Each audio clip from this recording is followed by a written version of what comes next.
go on a Monday. Ed Schultz, news and commentary. Good to have you with us. 1 week from today, I start Ed Schultz, the news with Ed Schultz on RT America. You can get it on Dish and also on Direct and, of course, on their website, rtnews.com. All right. Good to have you with us. Hope you had a great weekend. Some fantastic football over the weekend. I don't think I've ever seen one in my lifetime as to what happened with the Cardinals and the Packers. Aaron Rodgers is just flat out unbelievable. With an inferior receiving core, he brings his team back and almost wins a doggone thing. But it was exciting. It was great NFL, great for the NFL. All right, the debate last night. We all knew that it was going to be a dust-up between Hillary and Bernie Sanders over health care and guns, and that's exactly what happened. But I kind of know how the Republicans feel right now watching their debates because they got a bunch of people on stage that have no chance. And last night it was so aggravating to see Clinton and Sanders heat it up, get it going back and forth, and all of a sudden there's Martin O'Malley saying, "Can I get 30 seconds? Can I get 30 seconds?" No, Martin, shut up. You're not going to win. That's how I felt as a viewer. As a viewer, that's how I felt. You know, he may have great ideas. He may be the nicest guy in the world. He may whatever, but he's not going to win. And there's just no way. And he just kind of got in the way of what could have been an unbelievable exchange back and forth. There were moments of brilliance between Sanders and Clinton on a number of different issues. But can I get 30 seconds? Can I get 30 seconds? I just got so sick of that. And I wish the networks, all of them, would figure it out. If you don't reach at least 10% in the polls, you're not in there, okay? Go do something else. Anyway, that's how I felt as a viewer. Maybe it was a hangover from the Packers losing. I don't know. It all started on State of the Union on Sunday with Bernie Sanders saying this about the attacks that he had been putting up with all week long. Chelsea Clinton is a very, very smart and capable young woman. I'm sure she loves the mother, and she's trying to do everything she can to make sure her mom wins. That's pretty natural. I've got 4 kids, 7 grandchildren. They're rooting for me. But I was a little disappointed that what Chelsea said was simply not accurate. The issue that she was raising is that in Republican conservative states, a Medicare for All bill would not be implemented. That's not accurate. If a state does not go forward under my 2013 legislation, the federal government steps in. Bottom line here, Jake, is the United States is the only major country on earth does not guarantee health care to all people, and yet we spend much, much more per capita on health care than do the people of other countries, and we still have 29 million people uninsured and many more underinsured. Okay, so it seemed to me, with that answer, Bernie Sanders was teeing it up for the moderators on NBC on Sunday night, because he said that the legislation that Hillary Clinton is talking about was addressed in 2013 because if the states didn't jump in the way she claims that they would have to, the federal government would pick it up. Case closed. Universal health care. So Hillary Clinton starts out, and I thought Bernie last night should have brought that out. He's a good debater, not great. And she is very crafty on her feet in this format. There's no question about it. So she goes on the attack last night. We have been raising questions about the 9 bills that he introduced over 20 years as to how they would work and what would be the impact on people's health care. He didn't like that. His campaign didn't like it either. And tonight he's come out with a new health care plan. And again, we need to get into the details. But here's what I believe.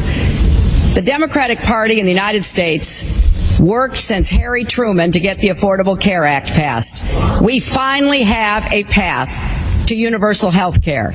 We've accomplished so much already. I do not want to see the Republicans repeal it, and I don't want to see us start over again with a contentious debate. I want us to defend and build on the Affordable Care Act and improve it. All right, and how would you do that? What would be your next step?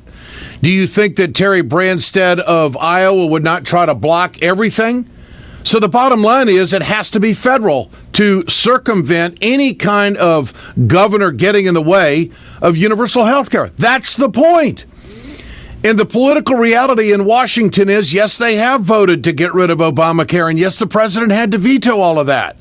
It is definitely an era of protection when it comes to the Democrats on health care and what they've accomplished. But the fact is it's universal health care. We didn't even get the public option on the Affordable Care Act. So I think Hillary Clinton has to explain, and this is where Bernie missed an opportunity last night. Okay, how are you going to get us to universal health care by building on something that they continually try to get rid of? It has to be federal. And if the states have an option to get in and help out, that would be fantastic if they can do a better job. Bernie Sanders responded to all of this. Secretary Clinton didn't answer your question. Because what her campaign was saying, Bernie Sanders, who has fought for universal health care for my entire life, he wants to end Medicare, end Medicaid, end the Children's Health Insurance Program. That is nonsense. What a Medicare for All program does is finally provide in this country health care for every man, woman, and child as a right. As a right. I didn't hear Hillary say that last night. There are two different camps here and two different approaches. And so the question is, where are the American people on all of this? Now, that was one of the dust-ups. The second dust-up was all about gun control, and the third dust-up was about Wall Street. Hillary Clinton thinks that we have done enough on Wall Street with Dodd-Frank. Bernie Sanders thinks that we need to implement Glass-Steagall. Even Martin O'Malley was on that one, getting in the way, talking about it. So these are the three big issues that go into Iowa. Everybody's for jobs. Everybody's for minimum wage. Everybody's, for all the basics of being brilliant on the Democratic platform. But how we get to these three things is much different. Now, Bernie Sanders last night had a platform, and he continually went back to until we fix our political system. Until we change things when it comes to the billionaires throwing money into elections, we're not going to be able to accomplish the three big things that they were talking about. Because of the money supporting the firearms, because of the money for privatization, because of the money against universal health care, and because of the money to protect Wall Street. So how are we going to do it? For more on this, let's go to Jonathan Alter, MSNBC political analyst and very successful author and journalist over the years, and good friend. Jonathan, good to have you with us today. Great to be here, Ed. Break it down for us last night. What did you see in the debate on the three big issues, healthcare, Wall Street, and firearms?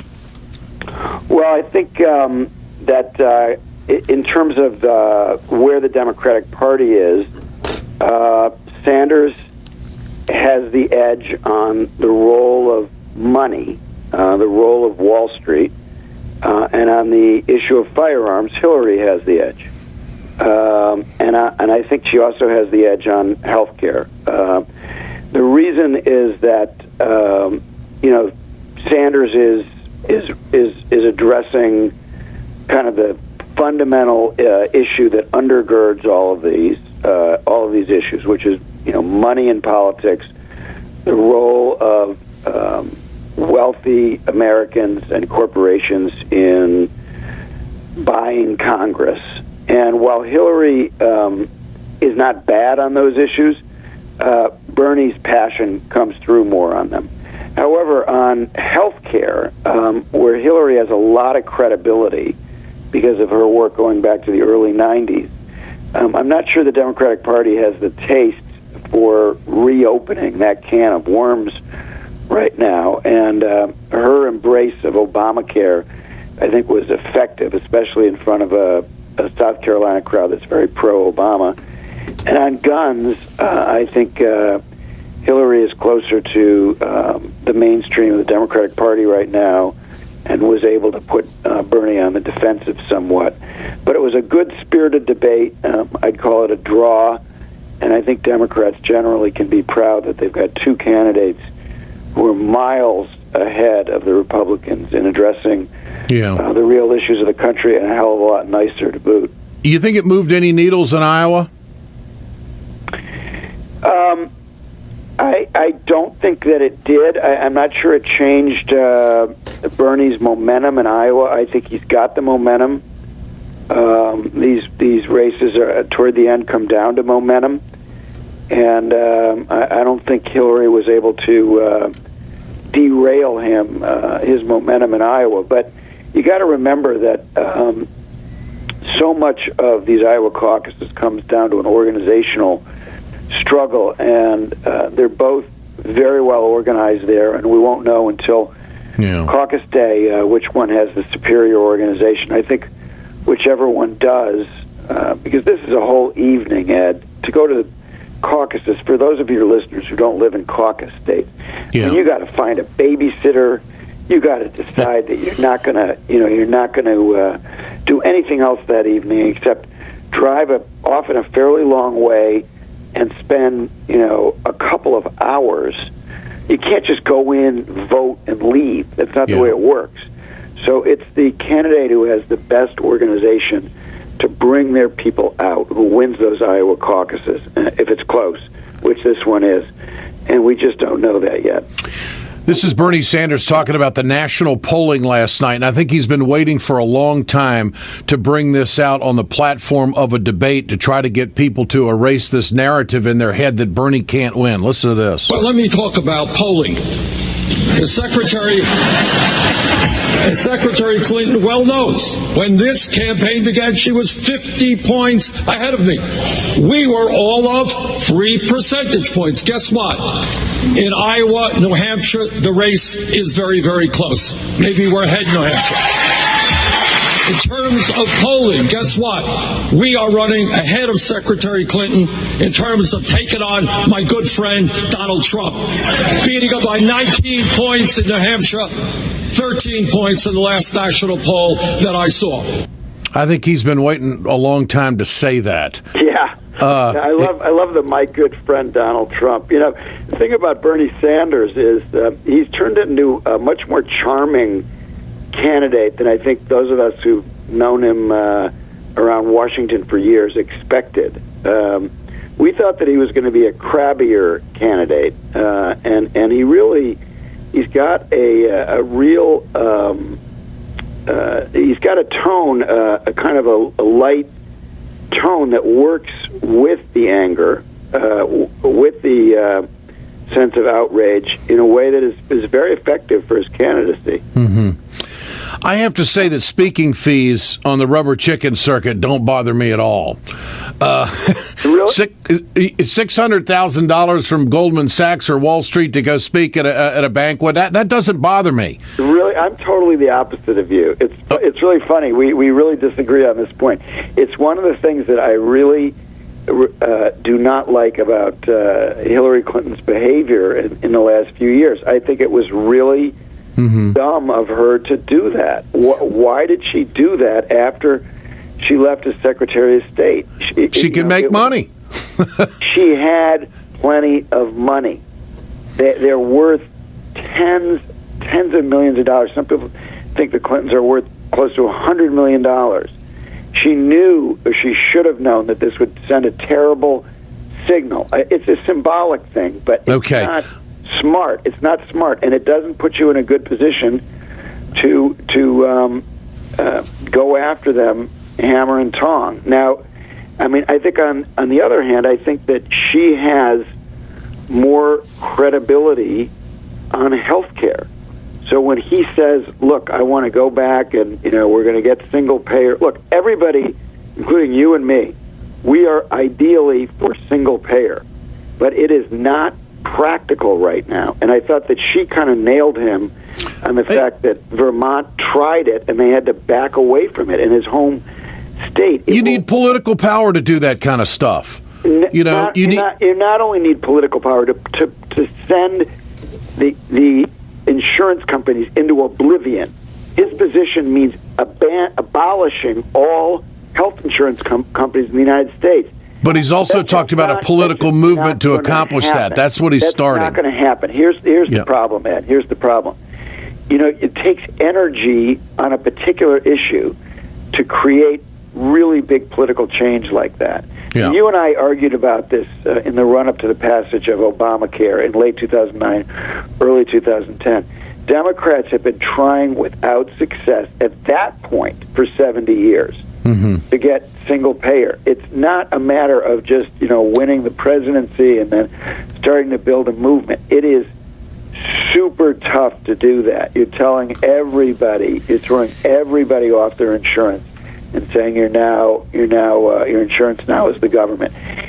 highly unlikely to happen. And the question is it a good use of energy and resources to do that, or to fix Obamacare, to fix some of those high deductibles, issues of doctor's choice and so forth that are still a little problematic in Obamacare? And I think Hillary got the better of that argument in part because she has a lot of credibility on this issue. I mean, people know going back to 1993 that she, and even earlier, that Bernie was on the committee that wrote the Affordable Care Act. But she's a true expert on that. And Bernie both want the same thing. It's their path to get there is different. Right, and her path is way more realistic. But where I think that Bernie has the edge is just in capturing this real sense of genuine and appropriate outrage that the wealthy in our country have too much power, and that's where her taking $600,000 from Goldman comes into play. Back to Wall Street for a moment. Bernie Sanders, thinks the way you do when it comes to taking speaking fees from Wall Street. Here it is. First difference is I don't take money from big banks. I don't get personal speaking fees from Goldman Sachs. Where we disagree is the comments that Senator Sanders has made that don't just affect me, I can take that, but he's criticized President Obama for taking donations from Wall Street. And President Obama has led our country out of the Great Recession. But look, I have a plan that nobody's in jail. Most commentators have said is tougher, more effective, and more comprehensive. Secretary Clinton, and you're not the only one, so I don't mean to just point the finger at you. You've received over $600,000 in speaking fees from Goldman Sachs in 1 year. What do you think of that, Jonathan? I want to draw a distinction here between taking some money from Wall Street as part of a billion-dollar campaign, so you don't unilaterally disarm against the Republicans, which Barack Obama did. And I think if Bernie Sanders were nominated, which I think you and I agree is possible, that he should take money from whoever he can to win the presidency, and it doesn't mess up the campaign because both Sanders and Obama, and I think increasingly Clinton, have an army of small donors, people giving under $100 on average, that the Republicans do not have, and that neutralizes anything that some additional money from Wall Street would be buying in a general election.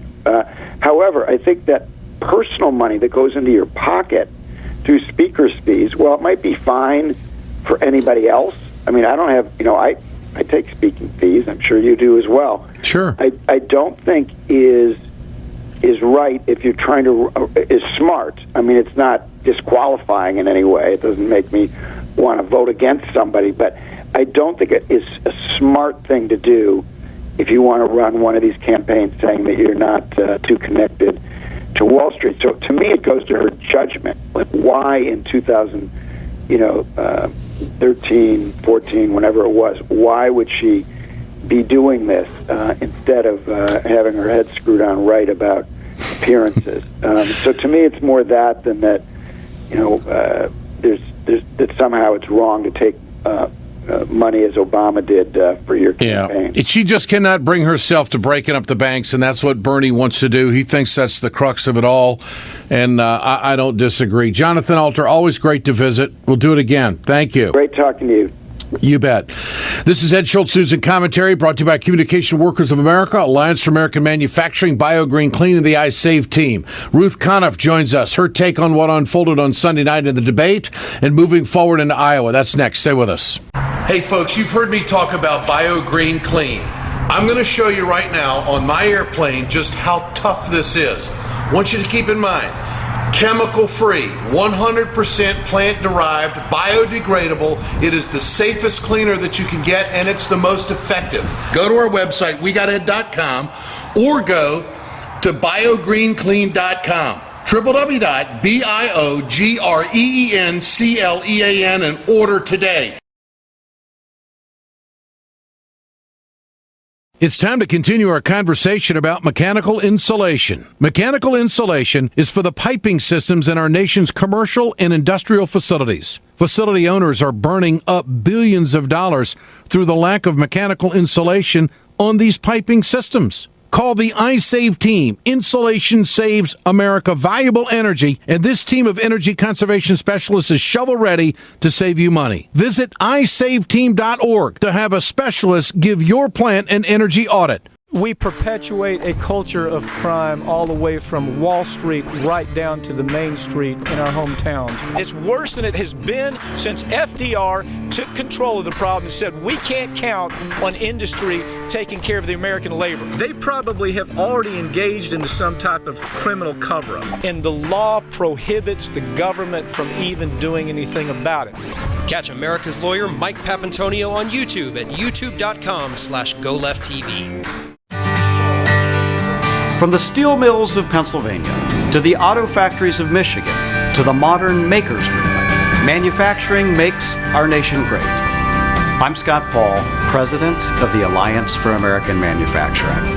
We bring business and labor together to advocate for policies that everyone can agree on. Together, we can strengthen manufacturing and create good-paying American jobs. Help us keep it made in America.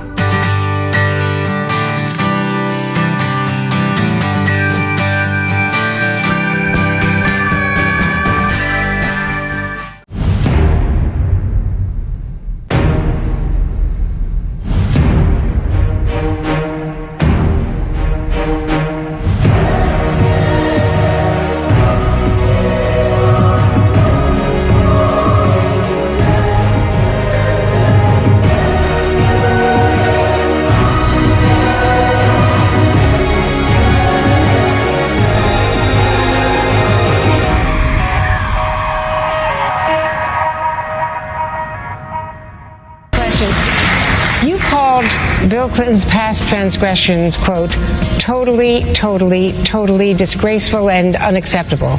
Senator, do you regret saying that? I was asked a question. You know, one of the things, Andrea, and that question annoys me. I cannot walk down the street, Secretary Clinton knows this, without being told how much I have to attack Secretary Clinton. Want to get me on the front pages of the paper, I make some vicious attack. I have avoided doing that, trying to run an issue-oriented campaign.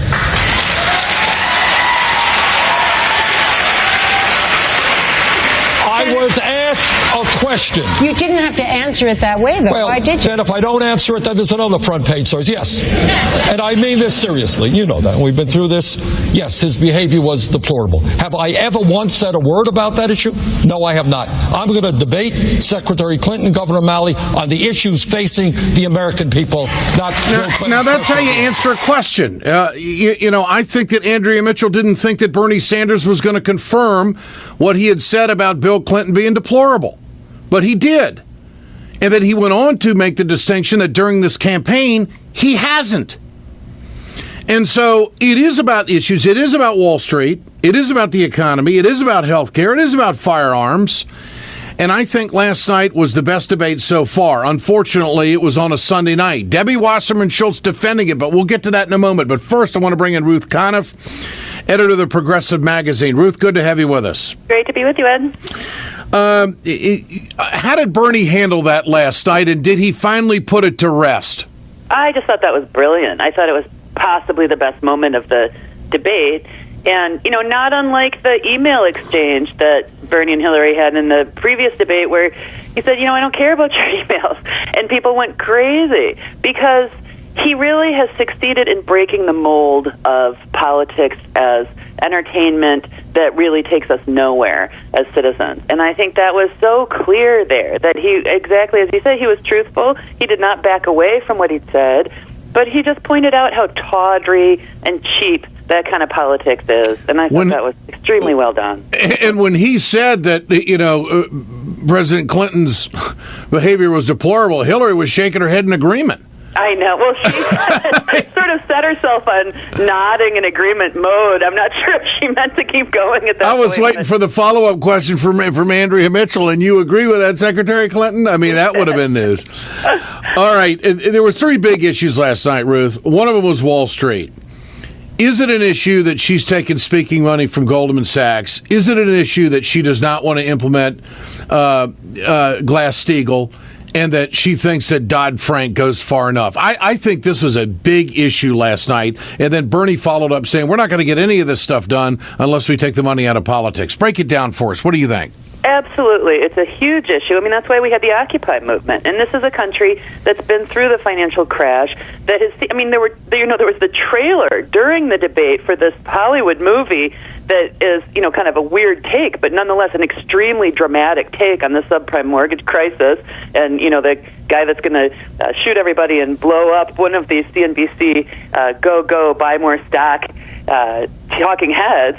So, clearly the country is focused on Wall Street crime. That's what's propelling Bernie Sanders' campaign. It's what has propelled the movement to support Elizabeth Warren. So it's huge. It's a huge deal. And Hillary is so weak on this issue, saying that she cannot, and this is not just raising money for the campaign. I mean, that's really important. She got $600,000 in speaking fees for herself, personally. She is personally dependent on Wall Street money for her income. And then in addition to that, her campaign has raised a lot of money from Wall Street. So I thought that it was a critical issue. It's a really important issue to voters. It's propelling a lot of grassroots unrest. It's the reason people really want to see change this year, not just, hey, we're going to continue what we've been doing under the Obama administration, which is really the mood of the country, despite Hillary Clinton's talk about that. But furthermore, her answer on that question to try to pivot to saying, oh, Bernie Sanders is, I can take it if he attacks me, but President Obama, he's attacking President Obama. It was so disingenuous, and that was so transparent. It was pretty low. I thought it was not good either, and I thought that the moderators didn't do a very good job of picking up on that pivot. They didn't hold her feet to the fire on that at all. Yeah. All right, firearms. I don't know where, I mean, I think on one hand, on health care, Hillary Clinton says we can't get rid of Obamacare and we got to build on that because we can't go to universal health care. Well, what about firearms? Are we going to go as far as she wants to go? I mean, if this country could get background checks, which, of course, Bernie Sanders is in favor of, I think it would be a great step forward and a realistic step forward. I mean, the action what on about gun that? Safety is not at the federal level, and the activists know this. The people who are saying it's just unconscionable that we need, as Martin O'Malley said, no self-respecting deer hunter needs an AK-47 to shoot a deer. We can have gun safety and not have, right after that debate here in Wisconsin, what the top of the news story was, is that the Republicans in our state legislature are outraged that you have to be 10 years old to fire a gun in our state, and they're trying to remove any age limit whatsoever on firearms use so people can take their 2-year-olds hunting, I guess. I mean, it's just, it's silly. But at the state level, there's actually been a lot of progress on gun safety, and people saying we aren't going to just accept these massacres. We are going to do something about this. But at the federal level, what Hillary Clinton is talking about, there's nothing really moving there. So I actually think it's a way for her to appear to attack Bernie from the left, but I don't think there's much substance to it. And I think that his position is the position of somebody from Vermont, a state like Wisconsin, where there are a lot of hunters, and where what he's trying to say is, we don't have to have this polarized cultural debate on this. We can get together on what makes sense and what's safe. And I think that plays to gun owners. Yeah, I do. I think Bernie's approach, he doesn't come off as a total gun grabber, and I don't know how that helps Hillary with independent voters. Yeah, and in rural America, where for instance, North Carolina. I mean, that's kind of or Colorado. I mean, these are important. And New Mexico. These are important states. All right, let's go to the Republican side.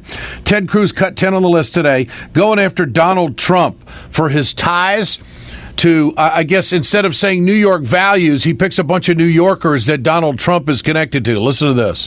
It really was curious to see Donald Trump begin the day with a passionate defense of Hillary Clinton and Andrew Cuomo and Bill de Blasio. And given the fact that for much of his life, Donald was financially supporting those politicians, writing checks to Hillary Clinton, writing checks to Andrew Cuomo. It's a fair inference that he supports their policies. Well, no, he's trying to get something done. I'm defending Trump on this. Trump has said in the past that he gives to both parties, that he's given to both candidates, and he said the reason why he does is because he wants to get something out of them. That's how it works. Is Cruz getting into waters that could get him in trouble? What do you think? Well, this is dog whistle politics. New York values means Jews. It means liberals. It means Yankees, not like us. Anybody but Texas. Yeah. Yeah, so he's appealing to a really kind of creepy element in the Republican base with those comments, and then he's dialing them back a little bit when he gets in trouble, because in a general election, you need the North, right? But I think it's a weird.